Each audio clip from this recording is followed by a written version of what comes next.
안녕하세요. 김상진입니다. 정보보호 개론 네 번째 노트에 대해서 설명드리겠습니다. 이 노트에서는 암호 프로토콜 기초 설계 기술에 대해서 설명드리겠습니다. 지난 세 번째 노트에서 암호 프로토콜에 대해서 전반적으로 소개해드렸고, 이 암호 프로토콜은 기본적으로 그 암호 알고리즘을 기초 도구로 사용해서 프로토콜들을 설계하게 됩니다. 그리고 그런 암호 알고리즘들, 어떤 암호 알고리즘을 사용하냐에 따라서 어떤 서비스를 제공할 수 있는지에 대해서 설명드렸습니다. 이 장에서는 그런 암호 알고리즘의 사용에 따른 것 말고 다른 프로토콜과 관련된 기초적인 설계 기술에 대해서 살펴보겠습니다. 총 4가지에 대해서 좀 살펴볼 텐데요. 첫 번째가 여분 정보이고요. 두 번째는 명령 기법, 세 번째는 메시지의 최근성 보장 기법이고, 네 번째는 이건 기초 설계 기술이라기보다는 이런 프로토콜을 설계할 때 참여자들 간의 신뢰 관계에 대해서 좀 살펴보겠습니다. 자, 먼저 여분 정보를 설명드릴 건데, 이 여분 정보를 설명드리기에 앞서서 블럭 방식의 대칭 암호 알고리즘의 특성에 대해서 좀 살펴봐야 할 것 같습니다. 주로 여분 정보라는 것은 블럭 방식의 대칭 암호 알고리즘을 사용할 때 필요한 기초 설계 기술입니다. 그래서 블럭 방식의 암호화는 정해진 크기의 입력을 받아서 입력과 같은 크기의 출력을 줍니다. 그래서 우리가 암호하려는 평문이 블럭 크기보다 작으면 채우기가 필요하고, 크면 암호화 모드를 사용해야 됩니다. 이 암호화 모드에 대해서는 노트 8에 가서 설명을 드리겠습니다만, 어쨌든 데이터가 평문이 있을 때 이것을 블럭 크기로 나눠야 되겠고, 기본적인 모드인 ECB 모드의 경우에는 이 블럭들을 독립적으로 암호하는 방식을 쓰게 됩니다. 그런데 이렇게 블럭을 독립적으로 암호화했을 때는 P1과 P3가 같으면 C1과 C3가 같아지는 문제가 있습니다. 그래서 우리가 보통 일반적으로 ECB 모드를 사용해서 암호하지 않습니다. 그리고 최근에는 어떤 암호화 모드를 사용하든 간에 인증 암호화를 기본적으로 하게 됩니다. 이 점도 우리가 늘 기억하고 있어야 되겠습니다. 어쨌든 그러면 이 블럭 암호의 기본적인 특성들을 조금 살펴보면서 그 의미와 여분 정보와 어떤 관계가 있는지 알아보겠습니다. 우리가 어떤 키를 가지고 어떤 메시지를 암호하고 똑같은 키로 또 다른 메시지를 암호했을 때 그것의 이제 결과 암호문이 C와 C'을 얻을 수 있는데, C와 C'과 M과 M' 간에는 어떤 상관관계도 없습니다. 알고리즘이, 우리가 쓰는 알고리즘들은 얘네들 간에 어떤 상관관계를 만들어내지 않는다는 거죠. 그래서 우리가 어떤 C와 C'을 봤을 때 이 C를 만들기 위해 사용했던 메시지와 메시지 M'에 대해서 어떤 추측도 할 수 없습니다. 또 C나 C'을 K가 아닌 어떤 다른 키로, 원래 암호화됐던 키가 아니라 다른 키로 복호하면 그 결과는 예측할 수가 없습니다. 전혀 M과는 비슷한 값이 나오지 않게 되겠습니다. 그래서 그 특징은 잘 알아두시고요. 그러면 128비트 블럭 방식의 대칭 암호알고리즘을 사용한다고 가정했을 때 요 암호문을 봅시다. 그래서 여기서 암호화된 데이터는 KAB고요. KAB는 128비트입니다. 128비트니까 형문은 한 블럭으로 구성이 됩니다. 한 블럭을 구성이 되고 그거를 암호화했으니까 결과도 한 블럭입니다. 그러니까 P1을 암호화해서 C1을 얻은 거죠. 그리고 이 C1을 얻었을 때 이 C1을 다시 KBS 갖고 온 사람이 풀었어요. 그러면 당연히 P1이 나오는데 원래 P1이 뭔지를 복구한 사람은 모르기 때문에 이게 제대로 풀린 건지 안 풀린 건지 알 수가 없습니다. 즉, 이 수신자는 어떤 임의의 C'을 KBS로 복구했을 때 그 결과가 뭔가 나올 텐데 이 결과와 이 결과를 구분할 수가 없습니다. 이제 그게 이제 대칭 암호 알고리즘의 복구하는 사람 입장에서 가지게 되는 문제점입니다. 그런데 이렇게 암호하지 않고 이렇게 암호화했다고 생각합시다. 그래서 이게 뭐냐면 A라고 하는 식별자를 넣었어요.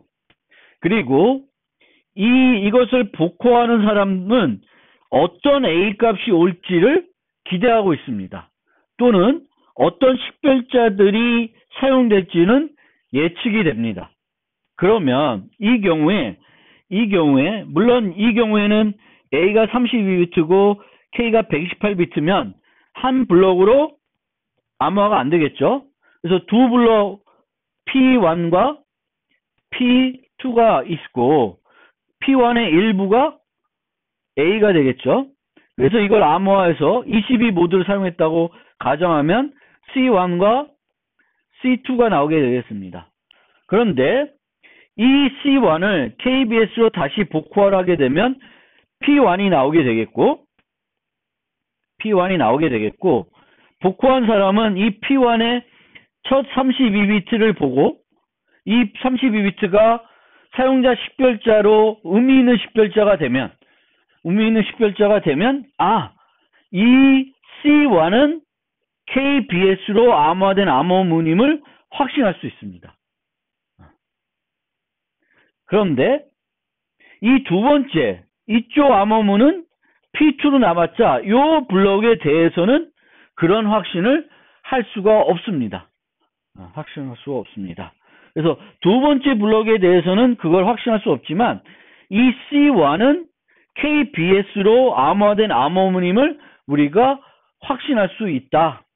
만약에 그 랜덤한 어떤 값인데 그 값을 KBS로 암호화했을 때 첫 32비트가 어떤 의미 있는 식별자로 보여지기가 매우 어렵습니다. 확률적으로 어렵기 때문에 이제 이 KBS로 내가 받은 암호문을 풀었을 때 이 앞부분이 내가 기대했던 또는 내가 충분히 먹을 수 있는 뭔지 알 수 있는 어떤 식별자로 충분히 쓰일 수 있는 랜덤한 값이 아니라 뭐 상징이라든지 아스키 코드 해석했을 때 뭐 그런 어떤 의미 있는 아스키 코드로 나타날 수 있는 어떤 데이터이면 문자열이면 우리가 이거는 KBS로 암호화됐구나라고 확신할 수 있고 이와 같이 복호화 결과를 확인할 수 있게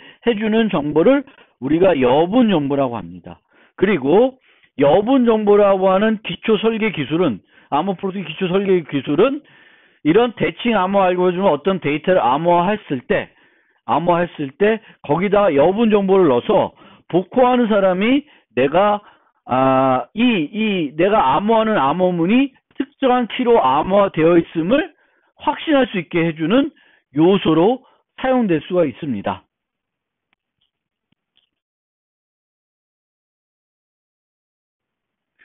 자, 그러면 이제 여분 정보를 설명드렸어요. 여분 정보가 뭔지는 설명드렸죠.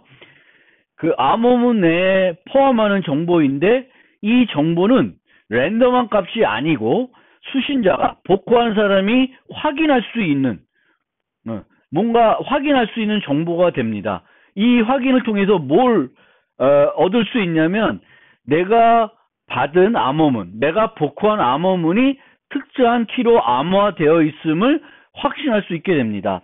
즉 이런 두 개의 암호문이 있을 때 KBS를 가지고 있는 사람이 이 암호문을 풀면 랜덤한 값이 없기 때문에 과연 내가 푼 암호문이 KBS로 암호화된 암호문인지 아니면 다른 키로 암호화된 암호문인지 그냥 랜덤한 값인지 알 수가 없습니다. 하지만 이렇게 되어 있을 경우에 A라는 식별자가 들어있을 경우에는 첫 번째 블록, 최소한 첫 번째 블록에 대해서는 A가 들어있는 블록에 대해서는 KBS로 암호화되어 있다는 것을 확신할 수 있게 해줍니다.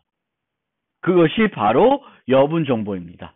그래서 여분 정보는 우리가 암호문을 복호했을 때 확인할 수 있는 정보로서 그 암호문이 어떤 키로 암호화되어 있다는 것을 확신할 수 있게 해주는 정보인데 이 여분 정보는 크게 명백한 여분 정보와 함축적 여분 정보로 구분될 수 있습니다. 나눠질 수 있고요. 여기서처럼 A는 명백한 여분 정보입니다. 즉 누구나 확인할 수 있는 정보예요. 제가 KBS를 갖고 있지 않은데 이 암호문에 대한 전사 공격을 했다고 칩시다. 그래서 제가 가능한 모든 키를 가지고 얘를 풀어봐요.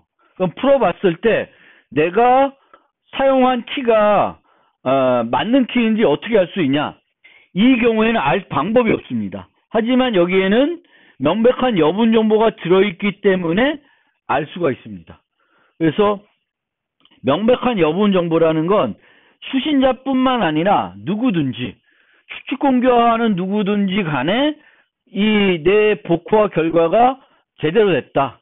내가 생각했던 키가 그거다라는 걸 확인할 수 있게 해주는 정보를 명백한 여분 정보라 그러고 사용자 식별자 같은 거 또는 타임스탬프 이런 것들은 명백한 그러니까 명백한 여분 정보가 되겠습니다. 이런 명백한 여분 정보는 수동적인 암호 해독 공격을 용이하게 해줍니다. 즉 전사 공격을 했을 때 성공했는지 안 했는지를 알 수 있게 해주는 거죠. 그래서 이 암호 해독을 쉽게 해주는 문제점이 있습니다. 그래서 패스워드와 같이 사전 공격이 가능한 암호 키를 이용하거나 비교적 작은 공격에 선택한 암호 키를 이용하여 암호한 암호문 내에는 명백한 여분 정보를 포함하지 않는 것이 바람직한데 우리가 프로토콜을 설계할 때 명백한 여분 정보를 안 넣는 것이 힘들어요. 그래서 이거는 이렇게 우리가 생각할 수는 있지만 이게 가능한 솔루션이 아니다. 그러니까 명백한 여분 정보를 사용하지 않는 게 어렵다. 이렇게 이해하시면 되겠고요. 함축적 여분 정보는 오직 수신자와 송신자만이 알고 있는 정보. 그러니까 이런 A 말고 다른 형태의 값이 들어가서 KBS를 갖고 있는 자만이 확인할 수 있는 정보면 함축적 여분 정보가 되겠습니다. 여분 정보를 포함하는 가장 쉬운 방법은 메시지와 그것의 해시 값을 여기다 같이 포함하는 거예요. 이렇게 하는 방법이 이거죠. encrypt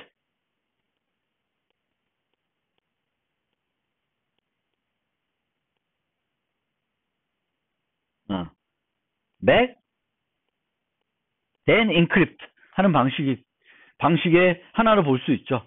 물론 여기에 이제 해시 값이 아니라 이제 맥 값을 넣을 수 있는데요. 이제 맥 값을 넣었을 때와 맥 값을 넣지 않았을 때 어떤 차이가 있는지도 생각해 보세요.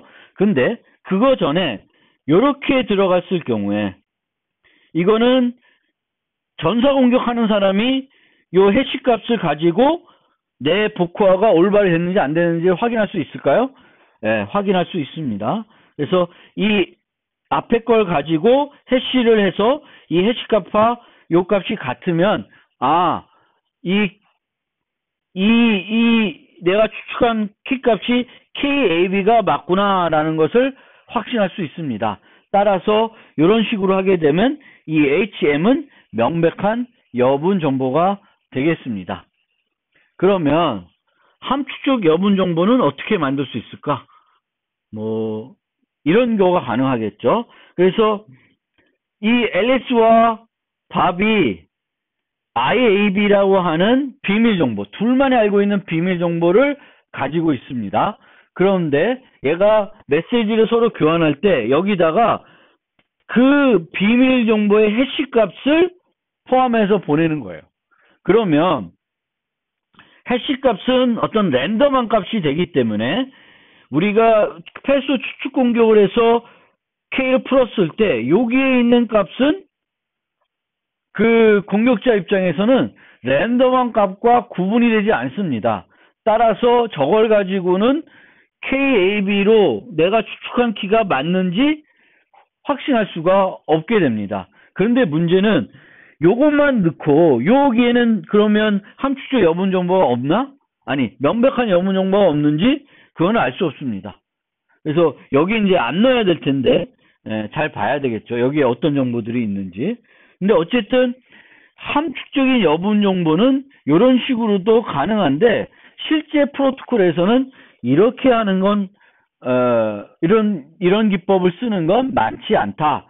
그러면 아까 맥덴 인크립트 한번 봅시다.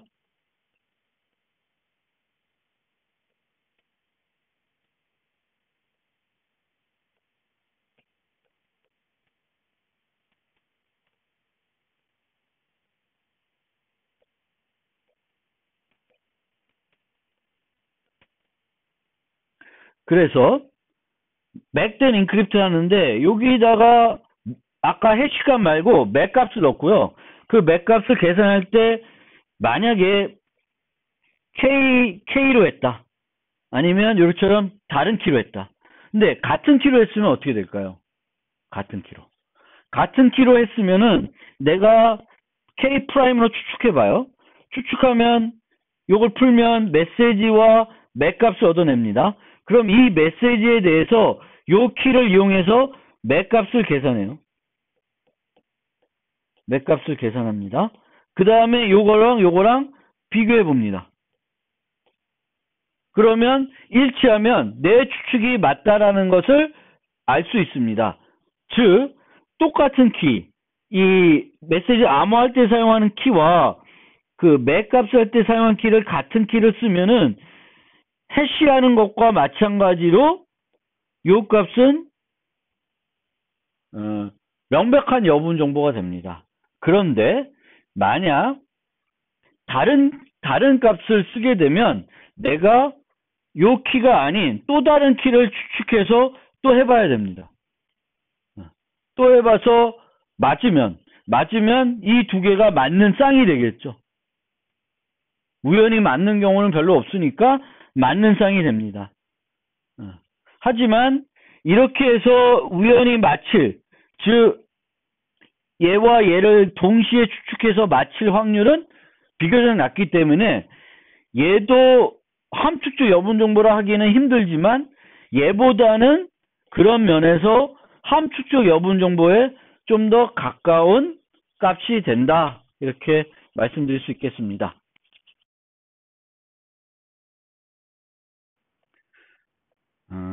두 번째 기초 설계 기술인 명명 기법에 대해 설명드리겠습니다. 명명 기법의 비법은 이미 그 지난 노트에서 5단계에 걸쳐서 프로토콜을 하나 키 확립 프로토콜을 설명했었는데 거기서 사용됐던 기술입니다. 물론 앞에 말씀드린 그 여분 정보도 당연히 사용됐던 기술이고요. 이 여분 정보와 명명 기법은 그러니까 하나의 요소가 여분 정보 역할까지 하면서 명명 기법까지 할 수 있습니다. 이 명명 기법이라는 것은 메시지의 의미를 명확하기 위해서 참여자의 식별자를 암호문 내에 포함하는 기법이고요.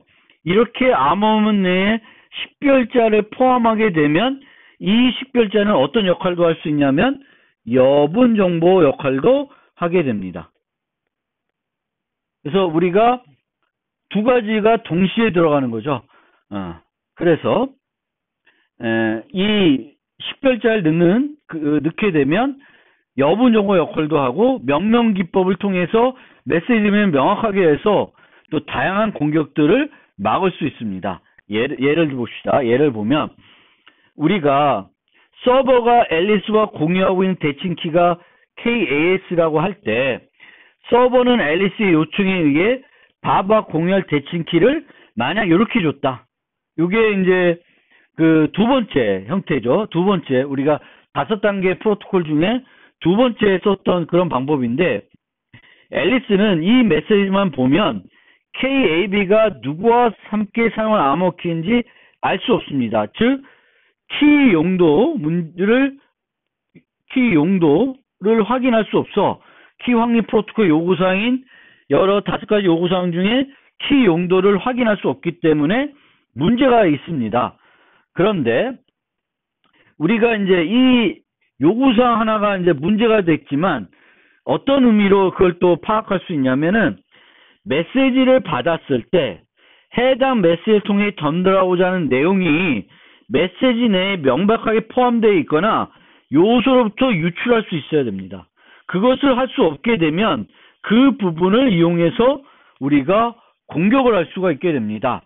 그러면 위 메시지를 통해서 서버가 앨리스한테 하고 싶은 말은 뭐냐, 전달하고 싶은 내용은 뭐냐면 서버는 밥과 사용할 수 있는 새로운 키를 앨리스에게 비밀로 전달하는 거예요. 그러면 이 비밀이라는 거는 K로 되죠. 그리고 앨리스에게 전달하는 거는 또 KAS로 됩니다. 그러니까 KAS로 암호화됐다는 건 앨리스밖에 못 보는 거죠. 그런데 밥과 사용할 수 있다는 거는 여기에 어디도 나타나 있지 않고 이게 새로운 세션 키라는 것도 나타나 있지 않습니다. 그런데 이 새로운 세션 키라고 하는 것은 명명 기법으로는 제공할 수 없고 밥과 사용할 수 있는 이 요소는 명명 기법을 통해서 제공할 수 있습니다. 그래서 명명 기법의 적용, 대칭 암호 알고리즘을 사용했을 경우에는 아까 얘기가 키 서버가 S가 앨리스와 밥 간에 사용할 세션 키 KAB를 앨리스에게 전달하고 싶다. 그러면 그 내용이 다 그 암호문 내에 나와야 돼요. 암호문에 나와야 되기 때문에 앨리스라는 거 여기 있죠. 밥이라는 거 여기 있죠. 세션 키 여기 있고 앨리스에게 전달한다. KAS로 암호되어 있습니다. 그래서 하려고 했던 내가 이 메시지를 만들어서 앨리스한테 줌으로써 앨리스가 알도록 하고 싶은 내용들을 다 명백하게 나타나 있습니다. 그런데 아까 앞에서 뭐라고 그랬냐면 명백하게 포함되어 있거나 요소부터 유출할 수 있으면 된다라고 되어 있어요. 그러면 이 KAS로 암호화되어 있으니까 이 메시지는 누가 써야 되는 거예요? 앨리스가 써야 되는 겁니다. 따라서 요 A는 없어도 이것은 내가 써야 되는구나. 그래서 앨리스는 이 메시지를 복구해서 B를 보면 요 키는 나와 B랑 써야 되는 거구나 라고 알 수 있습니다. 그래서 여기서 A는 생략 가능합니다. KAS로부터 유추할 수가 있으니까 생략이 가능합니다. 자, 다시 한번 말씀드립니다. 내가 어떤 프로토콜 메시지를 만들어서 상대방한테 전달했어요. 그럼 상대방은 그 메시지로부터 전달하려는 의미를 명백하게 또는 그 명백하게 나타나 있거나 거기에 있는 요소로부터 명백하게 유추해낼 수 있어야 돼요.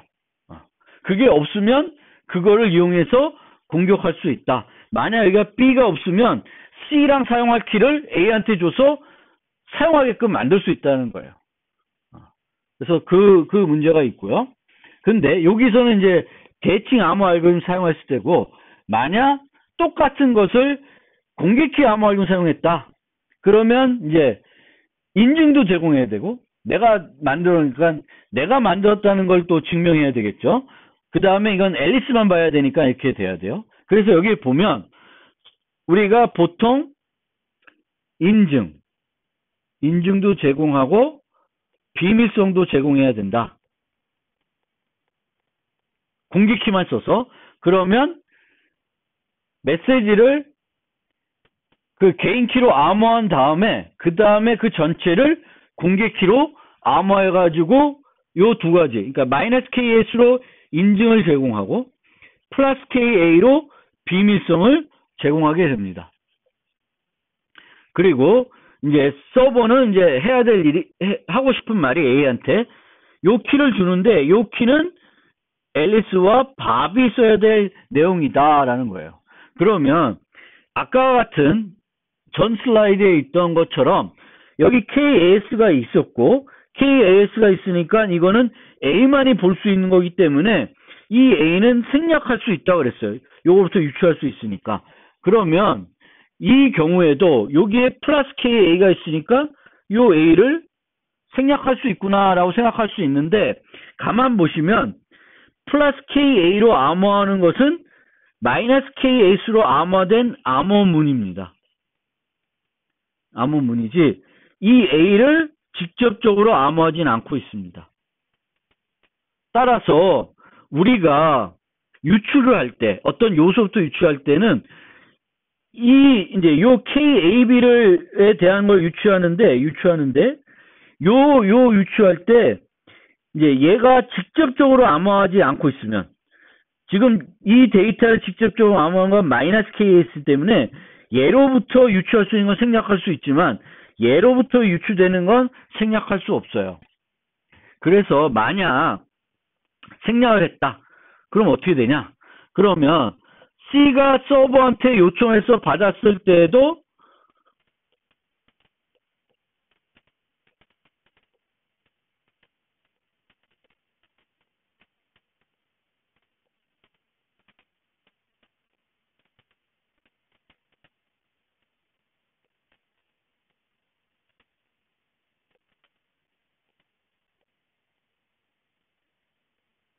이런 형태로 받겠죠. 여기 나와 있습니다. 이런 형태로 받을 것입니다. 그러면 이 C는 요 바깥 거는 풀 수 있죠. 풀 수 있고 플러스 K는 누구나 할 수 있기 때문에 요 메시지를 만들어서 앨리스한테 줄 수 있습니다. 그럼 앨리스는 이 키를 자기와 B랑 사용될 키로 착각할 수 있게 됩니다. 따라서 이 경우에는 A를 생략할 수 없습니다. 근데 A를 생략하지 않으면 여기에 어떤 메시지가 들어있냐면 요런 메시지가 있게 됩니다. 그래서 요거를 이 플러스 KC를 없애고 다시 플러스 K로 암호하게 되면 이런 형태가 되기 때문에 이걸 전달해 주면 A 입장에서는 여기 내 이름이 나와야 되는데 C가 나오니까 잘못됐구나 라는 것을 알 수 있게 됩니다. 그래서 결론을 다시 말씀드리면 특정 암호키로 직접 암호된 경우에만 해당 암호키로부터 유수할 수 있는 정보는 생략 가능하다. 아무 때나 생략하면 안 되고 직접 암호화된 그 암호문 내에 어떤 정보가 들어있는데 그 정보는 그 암호키로부터 유추할 수 있어요. 그러면 생략 가능하고 직접 암호화되어 있지 않은 경우에는 생략할 수 없다.